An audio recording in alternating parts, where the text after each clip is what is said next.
Welcome to a special RadioRadioX video interview. I am your host, Justin Smulison, proud new contributor here at RadioRadioX, and I'm delighted to present an interview with one of the great metal riff masters. I'm talking about Michael Gilbert of Flotsam Jetsam. Flotsam Jetsam's newest album is I Am the Weapon. It is available everywhere from AFM Records. You are hearing a clip of the song I Am the Weapon. It's one of the fastest and heaviest on the album. Michael and I are going to talk about this album and its many high points, as well as how they've managed to be so consistent, especially in the last 10 to 15 years. Their output has just been fantastic. I'm talking about Blood in the Water, The End of Chaos, and the self-titled album specifically. So we're going to talk all about these records and metal in general. Let's get to it. RadioRadioX audiences worldwide, please welcome from Flotsam Jetsam, Michael Gilbert. Well, I am delighted to be joined by one of the two axemen for Flotsam Jetsam, longtime guitar player for Flotsam, if not from the entire time, Mr. Michael Gilbert. Welcome. Oh, thanks, Justin. Glad to be here. Glad you're having me on to chat a little bit about what's going on with F&J. Yeah, F&J, F&A, man. I Am the Weapon totally kicks ass. Congratulations on creating another album that is, you know, just when you think that Flotsam Jetsam can't be any better or any louder or heavier because Blood in the Water totally rocked, you outdo yourselves. Congratulations. Thank you, man. Like we were talking about a little bit before recording here, we talked a little bit about the pressure of what Blood in the Water was to us. You know, to date, when that came out, I thought that was probably our best record that we've ever done. Right. A lot of elements, really cool elements to it. You know, we're bringing a little bit of power metal and thrash and kind of combining all that together. And at our age, you know, in our golden years, if I can say that, that might be a little scandalous.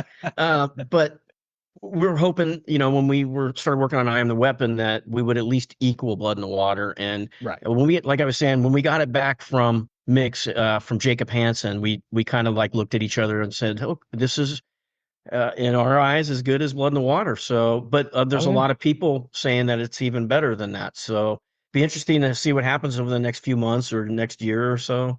We're a 2-year band, so it'll be 2 years before we release another one. But during that time, let's hope that this one tops Blood in the Water. Yeah. And the thing I love about it is that it is, you know, in some ways it takes everything that's great about Blood in the Water and just expands a little bit.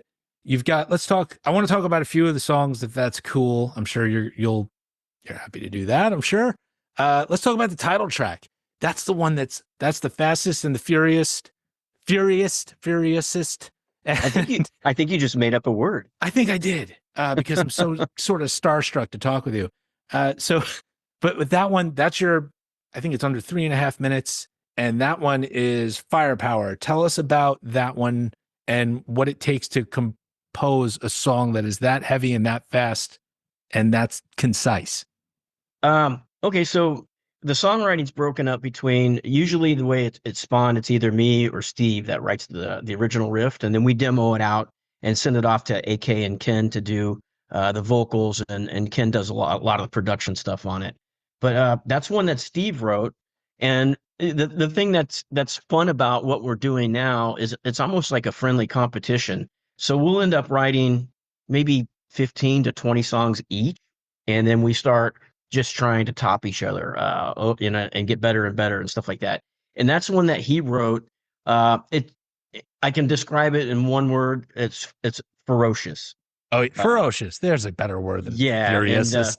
His guitar playing in it too. And usually when Steve writes, I just do stuff over the top. I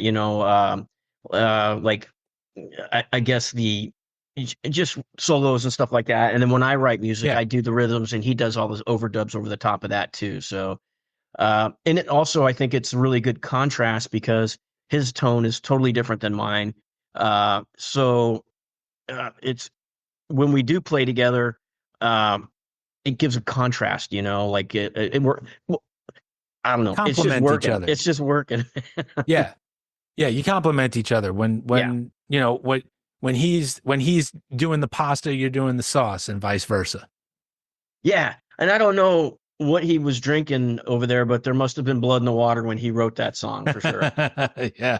No, because that one, it kind of reminds me a little bit of some of the really heavy Pantera riffs, where it's like, and it feels like you're in a grind, or so you're being grinded into the ground and then coming up. Oh, And 100%. yeah, and so that one's a great one. And then we've got my favorite lyric on the whole album is off the song Primal. And forgive me that I can't recite it all immediately because the album Oh, just came sorry. out. But the need for justice, fair play, and revenge gets the blood boiling through your veins again. I heard that and I went, "Oh God, yes." That's your front man just driving it home, right? Oh yeah. Over the years, he's became quite a lyricist. Back in the day, we had Jason doing a lot of the lyrics and stuff like that, and then we had an ex manager that would help out a little bit. But over the years, he's really grown with his lyrics. And now, like we were saying, Ken Mary does a lot of the production. World class producers. So when AK and Ken get together, some magic happening with that as well. That's excellent. It's a great song, and I love it when metal bands can still pull out a one-word chorus or a one-word like lead into the chorus, because that can get an audience right behind you, right? Yeah, in the earlier years, I think that was an issue for us because we were singing fast. Yeah. Everything was so fast. It's really hard for people to latch onto it and catch like something memorable out of that. You can go back and there's a lot of bangers and stuff like that, but you want your audience to be singing it when they walk away still. And Primal is an example of that. When you're done listening to it, you're still going Primal. Yeah. No, it's a great track. And oh, you know what another standout is? I don't know if it's a single or if it will be, but you've got a song on there called Beneath the Shadows. And you're playing just a little bit with the sonic abilities of what you have available to you. And that song's got swagger. That's a standout Flotsam and Jetsam track right there, because it does not sound like the rest of them, but it's still heavy. Yeah, Ken had called me up one day and he's like, "Man, everything on this record's fast. Let's can you do something that's a little Pantera walkish?" And I'm like, man, let me see what I can come up with. Right. And so I started messing around with that and I demoed it and it turned into something else. It's nowhere even like that. And half the band likes the song, the other half doesn't. Which is kind of funny because we voted it on the island because it was different and we wanted to see what would happen. I can ruin it for you right now and say, because the guys that don't like it say it sounds like ZZ Top, which I think is pretty funny. And last time I checked, ZZ Top's Top, they sold a couple records, right? A couple at least, At right? least a few hundred, right? Yeah, I mean, but I don't think it sounds like that at all. And it does have, I think it has the swagger, and that's the perfect word for it because that's what I was going for. yeah. And then again, AK and those lyrics, the melody line, when you're done listening to that song, you're still saying "Beneath the Shadows," you know? Yeah. And when we're talking about, maybe a direct chorus, I don't want to say a simple chorus because none of it's simple, but when you have a direct chorus, that's a simple riff that you just evolve throughout the song and it keeps making its way back in. And that one for me, that's like that's my favorite one on the album. And it's the standout because, like you're saying, it's different from the rest. It's a little bit slower, but it's still heavy. It still has that essence of the band that I think everybody can latch on to. And speaking of which, I think a lot of people, this may have already been covered by other music journalists, but this is only the second time in about 20 years that the same lineup is doing 2 consecutive albums, right? Well, yeah, and now I think about it, you're right. Yeah. Consecutive would be, yeah, exactly. Yeah. So you're breaking some new ground here with this lineup. And hopefully it continues on to the successor for I Am the Weapon, because I think you've got some lightning in a bottle here. Yeah, let's see how it all plays out. You know, if we get the right tour and there's some consistency in the marketing and things start moving in an upward trajectory, you know, we're not going for like some outrageous, you know, like we want to be playing with Metallica or anything like that. You know, some things Right. we're trying to keep our goals reasonable on what we can do and what financing will do, and still try to keep shows inexpensive for people to go to and Right. merch available, you know. So there's a lot of factors that play into it. But if it all keeps playing out right, you know, we might make it to our next goal, which is uh, someday I would love to have a gold record, you know, but I Yeah. don't do they even issue gold records anymore? Because there's no way to really tell unless you're Taylor Swift that you sold, you know, Right. you know it's her, she's gold first day the record comes out. But Right, right. I think there's some metric for digital sales and things like that that may have been incorporated since the turn of the century. But I think I think if you got if these, especially these last four albums, got the airplay that they deserved and like the presence that they deserved, then I think one of them was due for a gold record. That's my I feeling. do I do have a gold one on my wall, but that's because AFM had printed gold vinyl. So Right. it's not actually, you know, I'm kind of cheating a little bit. It's not from the RIAA, so that doesn't No. exactly count the same way. Um, let me just ask you also, we I don't want to dwell too much on the past, but you did this wonderful self-titled album also on AFM, and you had the absolutely fantastic drummer Jason Bittner on the album. What was it like to play with him for a while? Oh, so sometimes it's not even about just the playing. He's a superb drummer. He's a great drummer. No doubt about it. But like even religiously get along together, you know. So and the same thing with Ken Mary, you know, these guys are both monsters at their craft. We were sad to see Jason go, of course, you know, but Ken stepped into his place and wow, you know, that even just took us to another level, you know. So but playing with Jason, it's just fun, man. Yeah. I imagine those guys in Overkill are pretty bummed out too, you know, that Yeah. Yeah. because he's hilarious, he's fun to hang out with, and you know, you don't ever want to be on the road with people you don't like. I've done that before, and it's just miserable, Right. and you know, you just want to go home. Right. How you feel, but obviously, if you're all doing two consecutive records for the first time in 20 years, then obviously everybody's jiving right now, right? Oh, 100%. Like Yeah. even if I didn't play music with these guys, I'd still call them probably every day just to be like, hey, you know, what's up, you know? Right, So right, I right. actually like all these guys. I liked all the other, I liked most of the other past band members too, as well. But you Gotcha. Well, we're not going to dig up any dirt on that, but I did want to ask, and know, I've always been curious about some of these sorts of things. Every once in a while, when you see a band, let's take for example, Accept.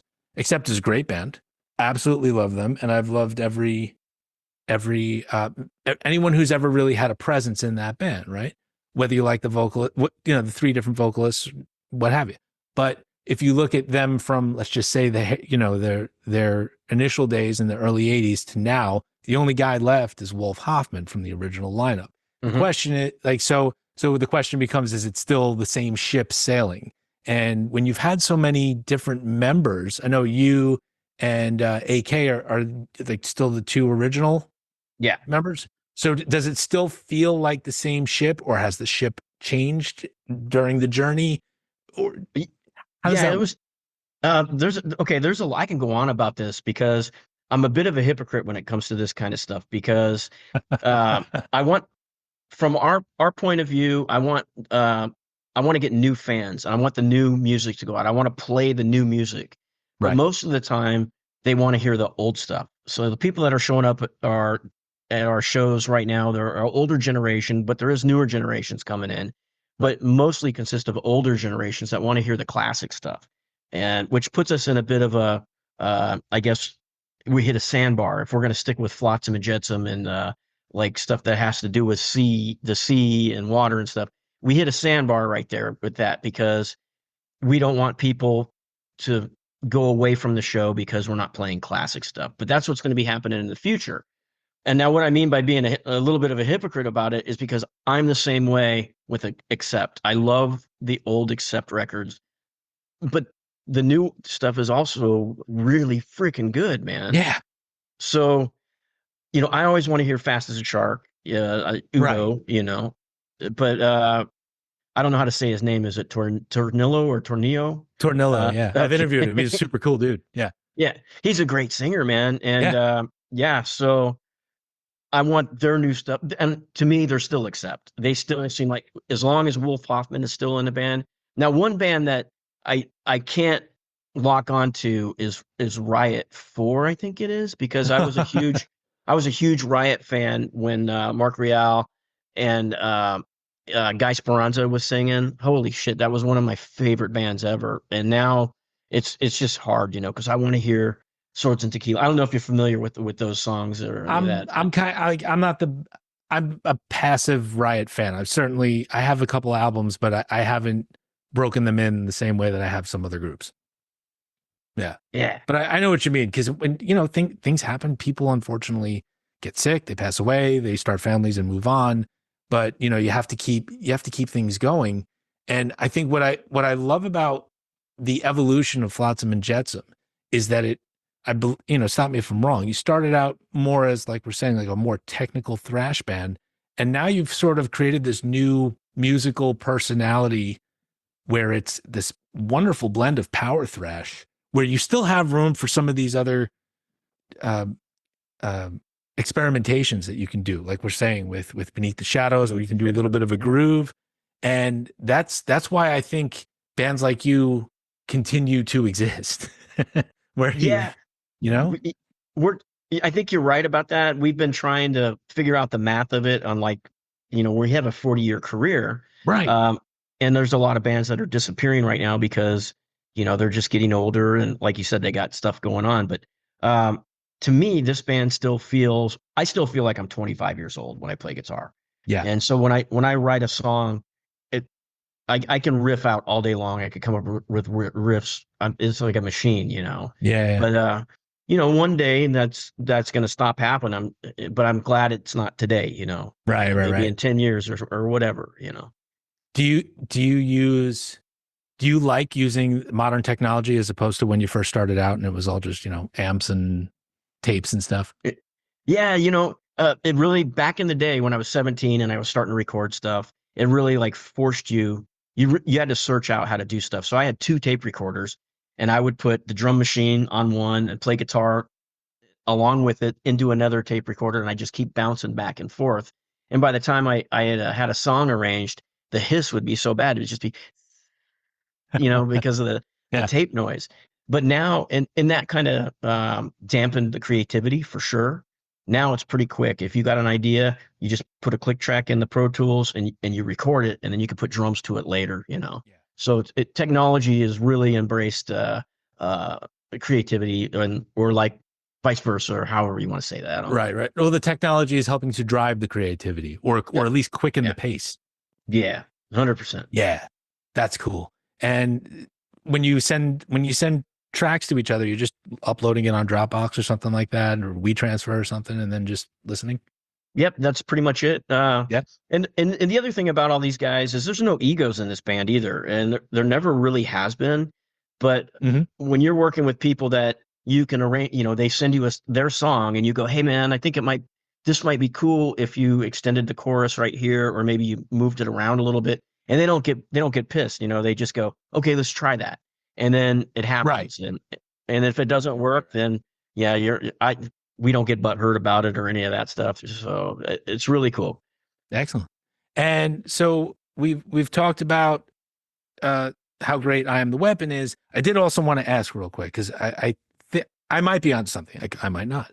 Is the beast in the water the same beast from Blood in the Water who now has to fight a giant dragon? So That's you a great got. question. I always thought that the beast came out of the water. It was possibly the same beast that was from the cover of End of Chaos, and we all thought he was big, and now he's got to fight a bigger one, but he's the weapon. That's what I'm taking away from the symbolism here. Hmm. He's like Hellboy almost. Yeah. You know, we gave an idea out to our artist, Andy Pilkington at Very Metal Art, and that was the first draft of what he came up with when we described kind of what we wanted. And he goes, check this out. So the dragon is actually is supposed to be Flotzilla on that. Okay. We had a lot of requests from the European fans to bring the dragon back. Yeah. And so we kind of modernized them a little bit. And this is almost full circle if you look at it, because you don't know who the creature is that he's hissing at. Right. Maybe he's got 2 tape machines too, you know. Forgive me, I forgot that his name was Flotzilla, by the way. Yeah, I guess we don't know if it's an evil or what, but we do know that Flotzilla is the weapon. Flotzilla is the weapon. Okay, then that's cool. Then I failed my test of Flotsam Jetsam art cover interpretation. I kind of like that idea, though. I think that's pretty kick-ass. Oh, thank you. But no, I'm going to defer to you then. And so I know that there was a tour that fell through previously, but it sounds like I'm hoping that you're looking to do something for 2025 now that the album's out. Is that possible? Yeah. The next thing on the books is 70,000 Tons of Metal, my favorite gig of all time. I love that. Those are cool. And then, but from in between, we're working on stuff. We just signed with FM management. So, like I was talking, the things are growing, so we can't really self-manage anymore. It's getting a little too big for that. So we'll leave that up to somebody else. And then hopefully some dates are going to be coming down the pipe pretty soon. I'd hate to have the same kind of thing that happened with Blood in the Water, where we really didn't get to work it, because we had the pandemic and all sorts of bull crap going on. Right. Where it was really, we didn't even tour it. So yeah, and that's too bad, because those songs should be played live. And you've got a song on there called "The Walls" or "Walls." That was my favorite one, actually, off that album.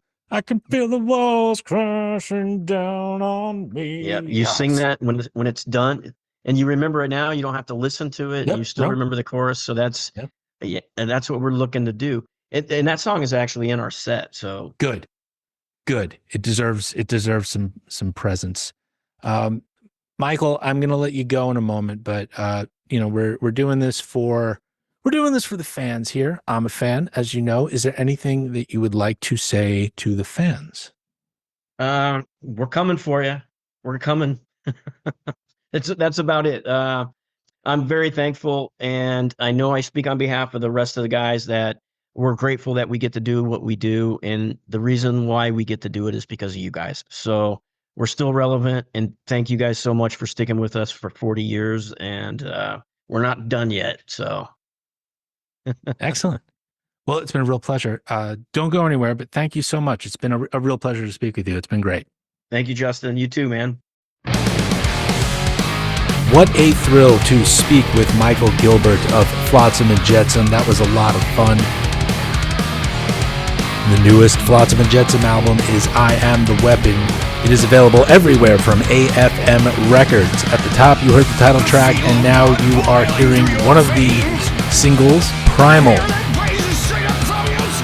This album follows in the tradition that they have set forth since about 2015. This is a power thrash masterpiece, and I absolutely love it.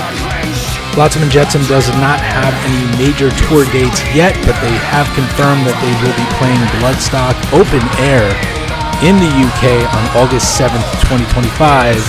So get your tickets now. And be sure to make legitimate purchases of the music, merch, and tickets to support hard-working, long-standing metal artists like Flotsam Jetsam. Links to their website and social are on this interview's notes. Check out flotstilldeath.com for more information as well. Be sure to check out RadioRadioX.com for all of our features, including the blog, reviews, interviews, merch, programming, and more. Email at info@radioradiox.com. And follow us on social. Special thanks to publisher Art Fredette for giving me a chance to join the RadioRadioX team here. I am Justin Smulison, and I've got more video interviews on the way. Thank you for tuning into this interview brought to you by Radio Radio X.